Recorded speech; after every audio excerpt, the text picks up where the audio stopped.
Le peuple entier ratifiait que nous résiderions librement en ce pays par droit d'asile. Échille, les suppliantes, 5e siècle avant Jésus-Christ.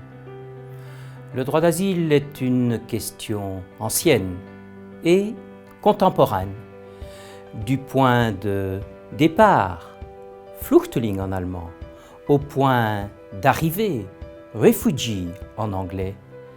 Le parcours du réfugié est un parcours complexe, comme dans un labyrinthe.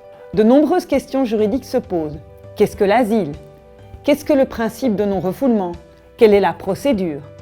Quels sont les critères pour se voir reconnaître le statut de réfugié?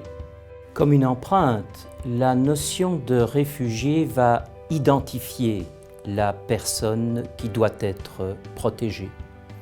Cette notion est définie par la Convention de Genève relative au statut de réfugié de 1951. C'est une notion complexe. Bien analysée, cette définition du réfugié de 1951 demeure très contemporaine et efficace. En complément de la Convention de Genève, il existe d'autres protections pour les fugitifs. Ce sont les protections temporaires et subsidiaires prévues par les textes régionaux, en Afrique, aux Amériques, en Europe.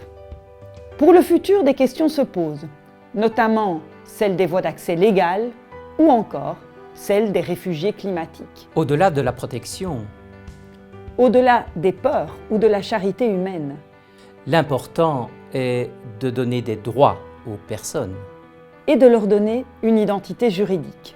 Avec ce cours en ligne Droit d'asile et des réfugiés, vous pourrez appréhender juridiquement ces questions sensibles et débattues.